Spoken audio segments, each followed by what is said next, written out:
полека но сигурно започнува она, или ајде така да кажеме, се наговестува празничната атмосфера која што треба да кулминира некаде во средината на идниот месец и да заврши со новогодишните и божитните празници. Освен домовите, граѓаните ги украсуваат и објектите низ градот, а особено ugostителските објекти, каде што во овој момент се наоѓаме и практично тој е поводот за нашиот разговор.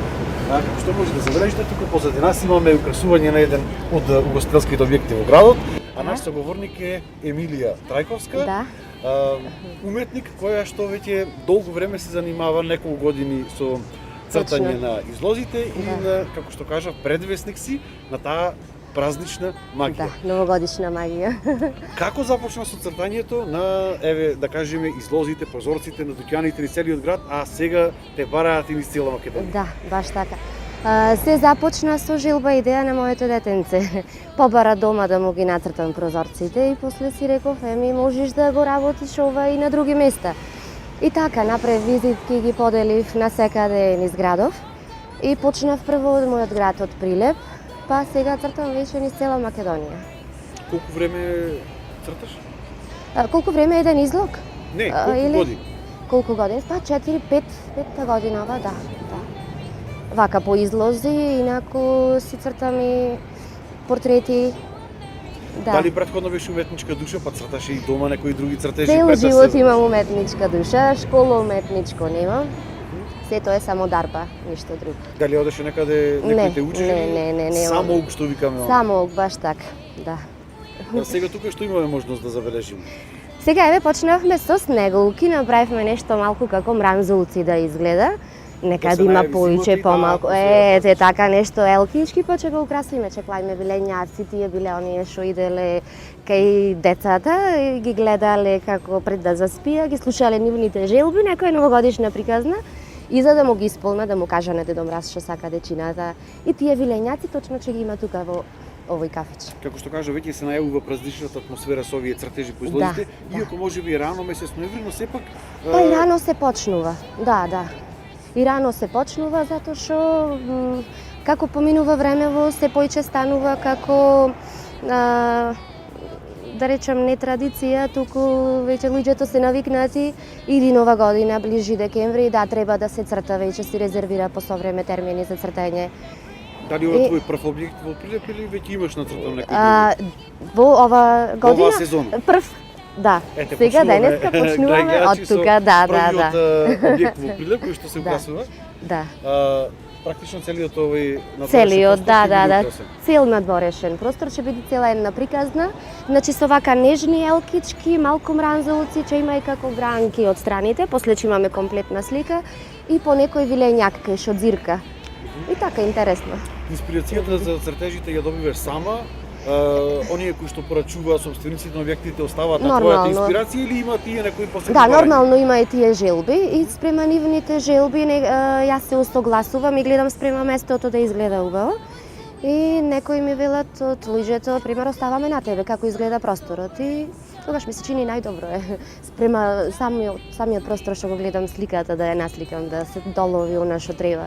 Пример, ако е кафич, се црта нешто со кафе, ако е бурек джилница, го цртаме Дедо Мраз или нешко со геврече. Така, различно. Рековме дека освен во градот, имаш договорено сликање на вакви објекти надвор од... Да. Секаде различно, секоја година различно. Кај што ќе ме побарат, јас одам. Најинтересниот цртеж, најинтересниот објект што си го нацртала до сега за овие години? Да издвојам некој посебно? Не знам кој би го издвоила. Искрено, сите си има посебна убавина. Појма немам. Посебно приказна секој цртеж се носи. Да, али некако посебно беа мавровските цртежи, значи самото место ти дава снег многу, значи самата таа зимска атмосфера и веќе се доловува она од што треба да се гледа целосната слика. Во позадина езерото. Ми немаме снег за празниците, па можеби тоа недостасува. Да, ето ни недостасува. Да се надеваме дека оваа година ќе го имаме снегот. Да се надополни бајката. Точно така. Се замислете долу да е сето бело и овако ќе дојде бело до израз и тоа е тоа. баш та новогодишна бајка. Некаква интересна случка при цртањето, дали можеш да одделиш, дали луѓето застануваат, те гледаат кај што црташ? Да, па се сликаат има со мали тебе? дечина, нема да се сликаме, ама мали дечина што сака да па му давам нешто да нацрта, така интересно си има такви случки. Освен Секогаш е интересно, посебно кога е ладно многу. Освен Тогаш е зимската наинтересно. сезона, дали црташ и во други делови од годината? Цртам редовно, да, ама вака по излози, веќе народот не е некако навикнат, само за во зимо е навикнат, за празничниве периоди што се сега новогодишниве.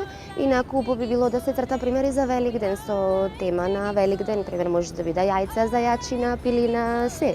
Пеперутки, примери ди пролет, цветои на излози од дујчани. Убаво би изгледало, само што народот кај нас се уште не е навикнат на такво нешто, а би било убаво доколку би се почнало да се Има свои црта. теми приказни за пренесување Точно, да, преку уметноста. да. Колку дуќани ви спиле примеш договорено до Нова година? Многу, значи гледам да ги стасам сите што се. Значи освен дојчани, цртам и по домови. Пример, луѓето имат големи тераси или соби со големи стакла, па ми викаат да ми дома цртам. Бутици доста се црта. Порекджилници исто така, не се само кафичи и ресторани, се кај што има излог стакло се може да се нацрта. А во текот на годината, тоа заборев да ви кажам, дека цртаме и мурали под зидој. На различни површини, често на згради или Да, на да, зидови да, се црта? секаде, да. Најдобро се црта нормално на мазна површина, али сепак и зидот да е рапав или со некоја како 3D интересно изгледа. Дали овде треба некаква посебна техника за цртање на стакло? Ништо не треба, Или посебна четка ви боја? треба, боја ви треба и толку, И ништо инспирација? посебно. Да, да, баш така. Може да погледнеме како изгледа цртањето? Може, да, слободно.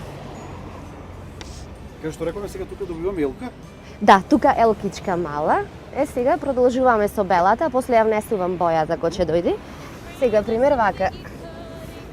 Ова боја што Си правиме. како да тече од прозорците, тоа би требало да се мразолци. Да, тоа би требало мранзулци, сега на делој ќе ги подскријаме со некој друг цртеж и таму убаво би дошло е некако истекла сама. Па тука како вилењаче да дзирка помеѓу нив и некогаш самото си дава своја слика, ти дава идеја плюс. Пример, тука сакав да нацртам елка, ама ова пошто истече вака повеќе и тука би било интересно вилењаче да дојде. Наместо елка. Самото си го дава своето. Бидејќи рековте работите преку денот, најчесто се Да. да ги правите откако ќе се стем. Па да, работам на вечер, да. И преку викенди цело време ми е исполнето. Пул, значи работно време од сабајле до вечер. За целиот- Еден месец се издржува. Да. За целиот овој објект, колку Така. време треба да се нацрта ова се? Не ми треба многу, сат и пол до 2. Брзо цртам, зато така. И зато имам време да стасам, инаку не би имала време ако цртам полека. Ви благодарам на одвоеното време Фала и на ви овој на вас разговор. многу. Ќе оставиме на гледачите да погледнат како Така. изгледа цртањето. И, драги гледачи, ова беше разговорот со Емилија Трајковска од Прилеп, уметник кој што навистина им дава душа на сите вакви објекти во градот во текот на овие празници, а сега може да погледнете како изгледа цртањето на овие објекти. We wish you a Merry Christmas and a